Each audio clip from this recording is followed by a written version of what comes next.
नमस्कार, मैं हूं आशीष त्रिपाठी। आपके साथ साथ की बड़ी खबर देख रहे हैं आप। और आपको बता दें कि मध्य प्रदेश के बाद अब छत्तीसगढ़ में गौवंश मिला है। दुर्ग में गौवंश का सिर मिलने से हिंदू संगठन भड़के हुए हैं और हिंदू संगठनों ने जोरदार प्रदर्शन किया। पुलिस ने प्रदर्शनकारियों को यहां से खदेड़ा। दरअसल पटेल चौक पर यह गौवंश का सिर मिला था और गौवंश के सिर को पुलिस ने जब्त कर मामले की जांच शुरू कर दी है। दुर्ग में गौवंश का सिर मिलने से हिंदू संगठनों में आक्रोश है और इस पूरे मामले को लेकर पुलिस भी एक्टिव है, चूंकि हिंदू संगठनों की तरफ से जोरदार प्रदर्शन किया गया था और यहां प्रदर्शन कर रहे प्रदर्शनकारियों को पुलिस ने खदेड़ा ताकि अव्यवस्था न हो और शांति, लॉ एंड ऑर्डर बना रहे। ऐसे में पुलिस पूरी तत्परता के साथ यहां पर प्रदर्शनकारियों को खदेड़ने में जुटी रही और इस पूरे मामले को लेकर हिंदू संगठनों में आक्रोश है। आपको बता दें, जमकर प्रदर्शन यहां पर हुआ गौवंश का सिर मिलने पर और पुलिस ने इसे जब्त कर लिया। मामले की जांच में फिलहाल पुलिस जुटी हुई है। इस वक्त की बड़ी खबर दुर्ग से आ रही है, जहां पर इससे पहले जब मध्य प्रदेश में सिवनी में गौवंश का सिर मिलने के बाद अब एक और मामला ये छत्तीसगढ़ के दुर्ग से सामने आया, जहां हिंदू संगठनों ने इस पूरे मामले को लेकर विरोध जताया है, प्रदर्शन किया है और प्रदर्शन के दौरान जब लॉ एंड ऑर्डर बिगड़ने की स्थिति पर पहुंचा तो यहां से प्रदर्शनकारियों को पुलिस ने खदेड़ा। पटेल चौक पर यह गौवंश का सिर मिला था और पुलिस ने अब उसे जब्त कर पूरे मामले की जांच भी शुरू कर दी है। दुर्ग से ये पूरा मामला सामने आया। मामला था गिरधारी नगर में कोई बछड़े का जो सर मिलने की शिकायत मिली थी, तो शिकायत मिलने पे पुलिस तत्काल वहां पहुंची थी। इसी बीच बजरंग दल वाले अपनी बात रखने के लिए यहां पे आए थे कोतवाली में और अपनी बात रख रहे थे। इसी बीच भीड़ ज़्यादा होने पे उन लोग को थाने से हटाया गया। किस तरह की जांच करवाई जाएगी? इसमें जो मिला है, जो अवशेष मिला है हमको, उसका हम फोरेंसिक की ओर भेज रहे हैं। फोरेंसिक की भेजने पे जो भी रिपोर्ट आएगी उसके बाद हम आगे की कार्रवाई उस पर करेंगे। और मिथिलेश हमारे सहयोगी इस वक्त हमारे साथ जुड़ गए। मिथिलेश, अभी क्या स्थिति है लॉ एंड ऑर्डर की? देखिए, अभी पुलिस ने कंट्रोल करके रखा हुआ है, सब जगह पुलिस लगाई गई है और पूरा मामला ये गौवंश से जुड़ा हुआ है। गौवंश का सर मिलने से ये पूरा मामला काफी तनावपूर्ण हो गया था। देर रात तक हिंदूवादी संगठनों ने जमकर प्रदर्शन किया था। पुलिस को हल्की लाठियां भी भांजनी पड़ी थी। पुलिस ने ये आश्वासन दिया था कि इस पूरे मामले में कार्रवाई की जाएगी और जो भी दोषी होगा उसके खिलाफ में कड़ी कार्रवाई की जाएगी। अभी सीसीटीवी कैमरे का फुटेज भी सामने आया है, जिसमें ये दिखाई दे रहा है कि कुत्ता जो है वो गौवंश का सर रखा हुआ है। पूरे मामले में जांच कराई जाएगी, लेकिन प्रथम दृष्टया ये नजर आ रहा है कि कुत्ता वो सर को लेकर आया था, लेकिन वो जो सर है वो उसका कलम किसने किया, क्या वो कोई दुर्घटना थी या किसी ने जानबूझकर किया, ये तमाम जो बातें हैं वो जांच के बाद सामने आएगी। तो पुलिस की जांच अभी जारी है। एफआईआर दर्ज कर लिया गया है, पोस्टमार्टम के लिए भेजा गया, फोरेंसिक लैब भेजा गया है और उसकी रिपोर्ट आने के बाद में पुलिस ने ये कहा है कि जो भी इसमें दोषी होगा उसके खिलाफ में कार्रवाई की जाएगी। तो अभी फिलहाल मामला शांत है और पुलिस ने लोगों को समझाइश भी दी है कि वो शांत रहे और जो भी इसमें जो तथ्य सामने आएंगे आप निश्चिंत रहिए, उसके अनुसार ही आगे की कार्रवाई की जाएगी। बिल्कुल मिथिलेश, चूंकि इससे पहले मध्य प्रदेश में भी सिवनी में एक ऐसा ही मामला सामने आया था और जो ये पटेल चौक पर गौवंश का सिर मिला, ये पूरा मामला तूल पकड़ता कब दिखाई दिया? चूंकि प्रदर्शन करने वालों को पुलिस ने हल्का बल प्रयोग करके वहां से खदेड़ा है। क्या कुछ मांगे कर रहे थे वहां प्रदर्शनकारी और कैसे ये नियंत्रण में लिया गया पूरा मामला? और अभी इस वक्त क्या कुछ जांच पड़ताल चल रही है, क्या कह रही है पुलिस? आशीष, देखिए, ये पूरा मामला जो था वो कल रात में सामने आया था, जब दुर्ग के गिरधारी नगर में गौवंश का शव जो है वो सड़क पर दिखाई दिया। जब हिंदूवादी संगठनों को उन्होंने देखा उसको तो लोग काफी आक्रोशित हो उठे। उन्होंने गौवंश का सर पटेल चौक में लिया है, जो दुर्ग का मुख्य चौक कहलाता है, वहां पर रख कर प्रदर्शन करने लगे। उन्होंने थाने का घेराव करने का भी प्रयास किया और वहां पर गौवंश का सर रखकर वे प्रदर्शन कर रहे थे। पुलिस बार बार उनको आश्वासन दे रही थी कि कार्रवाई की जाएगी, लेकिन वो नहीं भाग रहे थे, नहीं जा रहे थे। तो वहां से पुलिस ने उनको खदेड़ा, उस गौवंश के सर को अपने कब्जे में ले लिया। इसके बाद जो है प्रदर्शनकारी दुर्ग के पटेल चौक पहुंच गए और वहां पर भी प्रदर्शन करने लगे। काफी स्थिति तनावपूर्ण हो गई थी, कुछ पथराव जैसी घटनाएं भी सामने आई थी, जिस पर पुलिस को बल का प्रयोग करना पड़ा और तमाम प्रदर्शनकारियों को वहां से खदेड़ा गया। क्योंकि पुलिस बार बार एक ही चीज कह रही थी कि इस मामले में जो भी दोषी होगा कार्रवाई की जाएगी, फोरेंसिक लैब भेजा जाएगा गौवंश के सर को, और जो भी इसमें दिख रहा है सीसीटीवी कैमरे भी जाएंगे, जहां जहां जो एंगल्स होते हैं उस जांच के, वो एंगल्स में ध्यान दिया जाएगा। लेकिन प्रदर्शनकारी ये लगातार जो हो रही घटनाएं जो है उससे काफी आक्रोशित थे। प्रदर्शनकारियों को ये भी कहना था कि दुर्ग में एक दिन पूर्व ही एक गौवंश पर चाकू से हमला कर उसको घायल किया गया था। इसी तरह छत्तीसगढ़ में और भी कई जगहों पर इस तरह की घटनाएं हुई है। जो दोषी हैं, कुछ लोग ने आरोप भी लगा रहे थे कि कोई विशेष धर्म के लोग इस तरह का कृत्य कर रहे हैं। इस 2 दिन पहले भी उन्होंने इसी तरह का प्रदर्शन हिंदूवादी संगठनों ने किया था कि लगातार जब इस तरह की घटनाएं बढ़ रही है, पुलिस ध्यान नहीं दे रही है। जिला प्रशासन को उन्होंने ज्ञापन भी सौंपा था। उसके जस्ट एक दिन बाद इस तरह की घटना होने से निश्चित रूप से कहीं ना कहीं ये आक्रोशित हो उठे। दरअसल समझाइश दी गई है, सभी को शांत कराया गया और लोगों से अपील भी की गई है कि आप निश्चित रहें, इस मामले में जो भी दोषी होगा कार्रवाई की जाएगी। जी मिथिलेश, आप नजर बनाए रखिएगा, आगे डिटेल्स आपसे लेंगे, चूंकि पुलिस की जांच इस पूरे मामले में एक अहम कड़ी रहेगी और आगे दोषियों की तलाश के लिए क्या कुछ पुलिस कदम उठाती है भी देखने का विषय होगा। बहुत बहुत शुक्रिया आपका इस पूरे मामले पर जानकारी देने के लिए।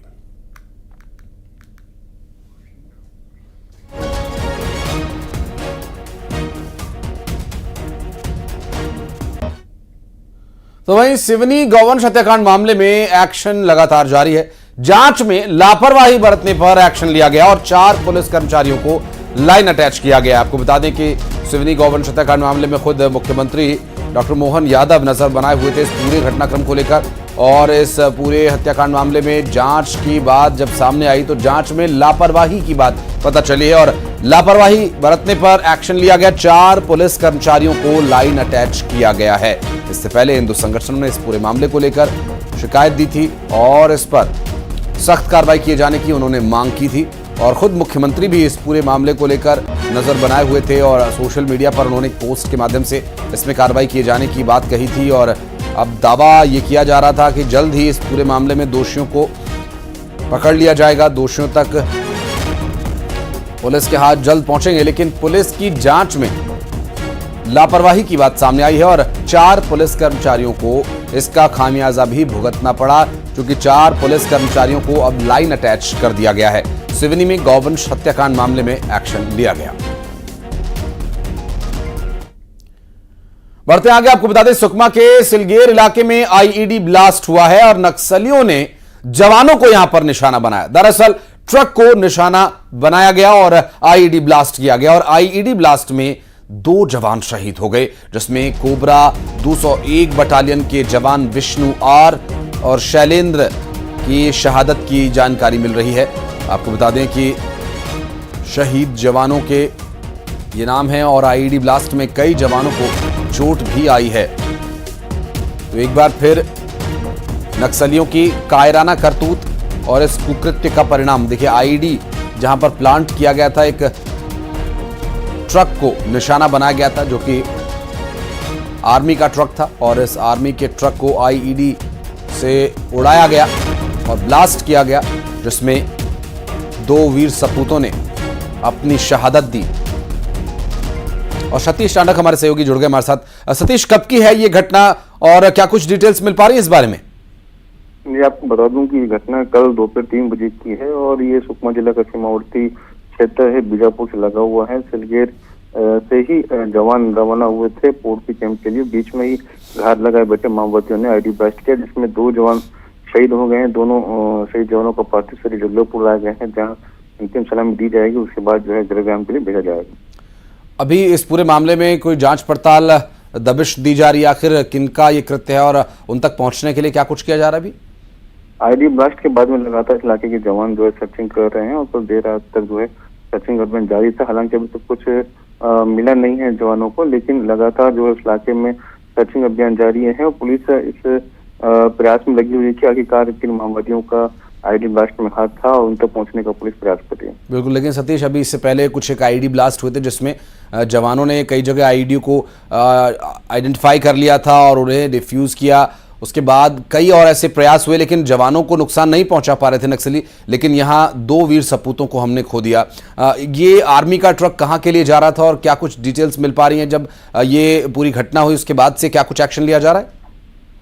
एक ट्रक जो है सिलगेट से पूर्ति की ओर जा रहा था कल, और इलाका काफी संवेदनशील इलाका है और माओवादी प्रभावित इलाका है। सिनेमा का गढ़ है इलाके में, और लगातार जो है जवानों के मूवमेंट को देखते हुए नक्सली जो है एक ही कर रहे थे, और जैसे ही जवानों एक लापरवाही या कमजोरी दिखाई दी तो वैसे उसका फायदा उठाते हुए नक्सलियों ने जो है आईडी ब्लास्ट कर दी।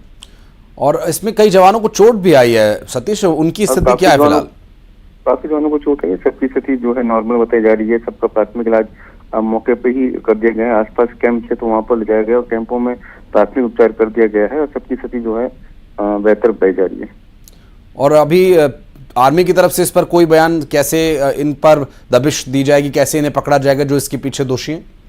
स्थानीय जो है पुलिस एसपी है, उनका एक कल बयान आया था। उनका कहना था कि 2 जवान शहीद हो गए हैं और लगातार इलाके की सर्चिंग की जा रही है और सूचना एकत्रित की जा रही है। उसके बाद जो है उन सूचनाओं पर जवान जो है आगे की कार्रवाई करेंगे।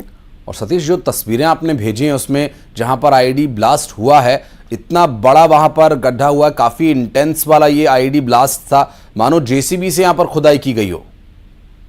चूंकि वो इलाके में हाल फिलहाल में ही बीते कुछ महीनों में कैंप खोले गए थे। सिलगेट के बाद जो है एकलगुड़ा पूर्ति कैंप खोला गया था। पूर्ति गांव जो है उग्रमा का गांव है, उस इलाके में कैंप खोला गया था। उसके बाद लगातार उस इलाके में सड़कों का काम चल रहा था और कच्ची सड़कें उस इलाके में निर्माण की जा रही थी, और उसी का कच्ची सड़कों का फायदा उठाते हुए माओवादी जो आईडी प्लान करके पहले से ही रखा हुआ था, उसके बाद जो है जैसे ही जवान उसके जद में आए तो एक आईडी ब्लास्ट करके जवानों को नुकसान पहुंचाने की कोशिश नक्सलियों ने की।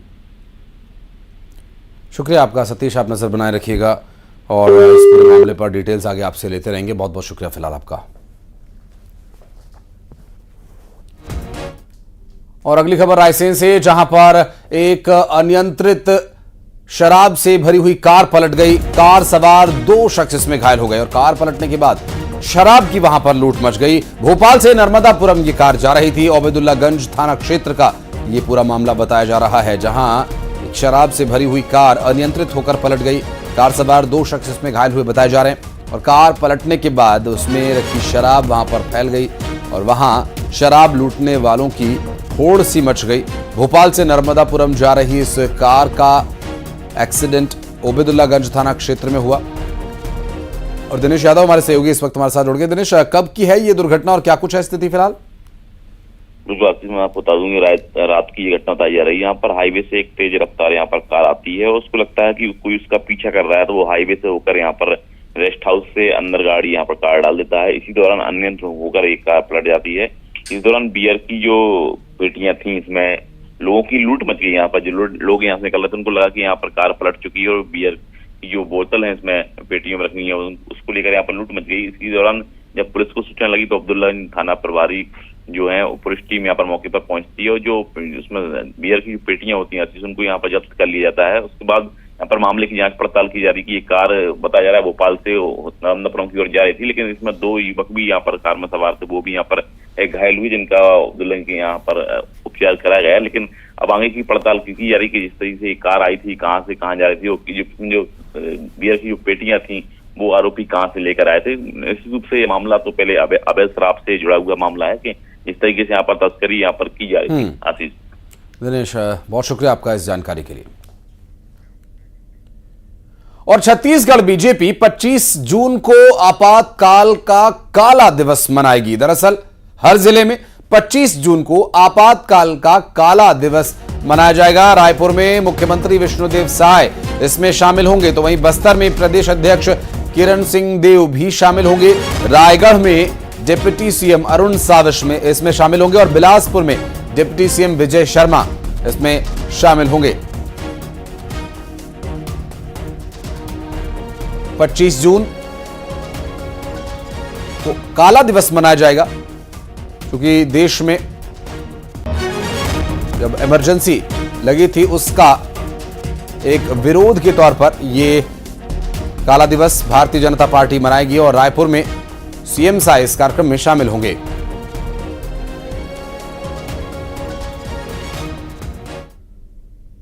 और छत्तीसगढ़ के 32 जिलों में बारिश को लेकर अलर्ट जारी किया गया। मौसम विभाग ने यह बारिश का ऑरेंज अलर्ट जारी किया है। 26 जून से प्रदेश में बारिश की गतिविधियां बढ़ जाएंगी और झमाझम बारिश का दौर शुरू हो जाएगा। मॉनसून पूरी तरह से एक्टिव होगा। आपको बता दें कि 32 जिलों में बारिश को लेकर अलर्ट मौसम विभाग ने जारी कर दिया है और ये अलर्ट दरअसल ऑरेंज अलर्ट के रूप में अभी जारी किया गया है। तो 26 जून से प्रदेश में बारिश की जो गतिविधियां हैं वो बढ़ जाएंगी, बारिश तेज होगी और झमाझम बारिश के साथ 32 जिले तरबतर होंगे। मौसम विभाग की तरफ से पूर्व सूचना ये जारी की गई है। तो ये मॉनसून का असर कहा जा सकता है क्योंकि मॉनसून पूरी तरह से एक्टिव उस वक्त होगा। अभी कुछ एक जगह प्री मॉनसून और मॉनसून की एक्टिविटीज देखी जा रही हैं और अब 32 जिलों में बारिश का अलर्ट जारी किया गया ऑरेंज अलर्ट के रूप में। 26 जून से प्रदेश में झमाझम बारिश का दौर शुरू होगा और यहां जो जानकारी मिल रही है उसके अनुसार 32 जिले इस बारिश से तरबतर होंगे। मौसम विभाग ने इसको लेकर ऑरेंज अलर्ट जारी किया है। 26 जून से प्रदेश में बारिश की गतिविधियां और बढ़ जाएंगी। झमाझम बारिश के बीच जो 32 जिले हैं वो पूरी तरह से बारिश से सराबोर होने को तैयार हैं। तो 26 जून से ये जानकारी मिल रही है कि 26 जून वो तारीख है जब से 32 जिलों में झमाझम बारिश होगी और इस बारिश को लेकर ऑरेंज अलर्ट भी जारी कर दिया गया है। ऑरेंज अलर्ट में आवश्यक जो कदम है प्रशासन की तरफ से तो उठाए ही जाएंगे और अगर आपका भी कोई काम आपने तय किया हुआ है इस दिन करने का, बाहर कहीं जाने का, तो उसके बारिश के अनुसार आप अपनी तैयारी रखिएगा। क्योंकि मौसम विभाग की तरफ से जो ऑरेंज अलर्ट जारी किया गया उसमें ये बताया गया कि 32 जिले ऐसे होंगे जो 26 जून से झमाझम बारिश से सराबोर होंगे और इस बारिश का आलम यह रहेगा कि अच्छी खासी बारिश हो सकती है। 26 तारीख से इसका जो असर है वो बढ़ जाएगा क्योंकि मानसून पूरी तरह से एक्टिव होगा और 32 जिलों में इसका असर देखने को मिलेगा। इस बारिश से आम जनजीवन भी प्रभावित हो सकता है और प्रशासन की तरफ से इस पूरे मामले को लेकर तैयारियां की जा रही हैं, तैयारियों का दावा किया जा रहा है। 26 जून से ये प्रभावी दिखाई देगा। और खबर भोपाल से, जहां मानसून ने आधे से ज्यादा प्रदेश को पूरी तरह से अपनी आगोश में ले लिया है। दरअसल भोपाल, इंदौर समेत 26 जिलों में मानसून की एंट्री हो चुकी है। राजधानी भोपाल में गरज चमक के साथ तेज बारिश की संभावना जताई गई है और अब तक जो बारिश हो रही है उसका भी असर आगे रहेगा, ऐसा कहा जा रहा है। मौसम विभाग की तरफ से जो अलर्ट जारी किया गया उसके अनुसार बैतूल, बड़वानी, अलीराजपुर, झाबुआ जिले में आंधी चलने की भी संभावना जारी की गई है और फिर बारिश भी होगी। तो वहीं भोपाल, इंदौर, जबलपुर, उज्जैन समेत अन्य जिलों में आंधी और गरज चमक के साथ बारिश का येलो अलर्ट जारी किया गया। ग्वालियर, शिवपुरी, दतिया, भिंड, मुरैना और श्योपुर कला जिलों में मौसम साफ रहेगा।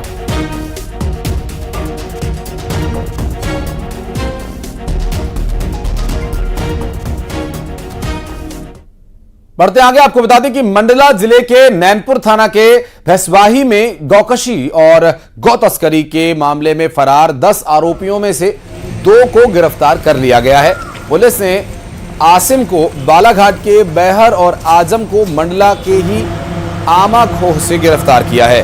गिरफ्तार आरोपियों में से एक पर पुलिस ने एनएसए की कार्रवाई की है। अभी 8 आरोपी फरार हैं जिनकी तलाश की जा रही है। इनके सभी ठिकानों पर दबिश दी जा रही है। आपको बता दें कि मंडला जिले के नैनपुर थाना के भैंसवाही में गौकशी और गौ तस्करी के 14 और 15 जून के जो मामले सामने आए थे, पुलिस और राजस्व विभाग की टीम इस पूरे मामले पर कार्रवाई कर रही है। और अगली खबर गुना से, जहां लव जिहाद का एक मामला सामने आया।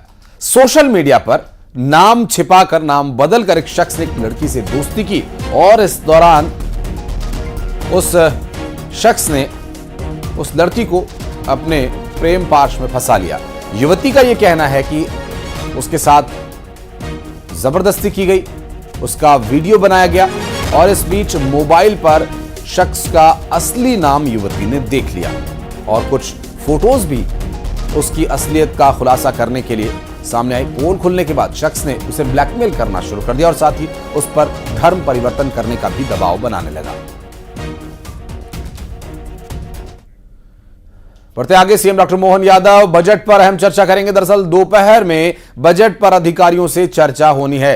शाम को उद्योग विभाग की समीक्षा बैठक करेंगे और समीक्षा बैठक में इंडस्ट्रियल समिट, रीजनल समिट पर चर्चा करेंगे।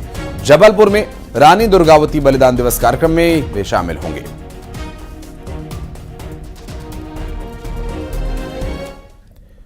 और खबरें आगे भी जारी रहेंगी। वक्त एक बहुत छोटे से ब्रेक है, आप कहीं मत जाएगा, जल्द लौटते हैं।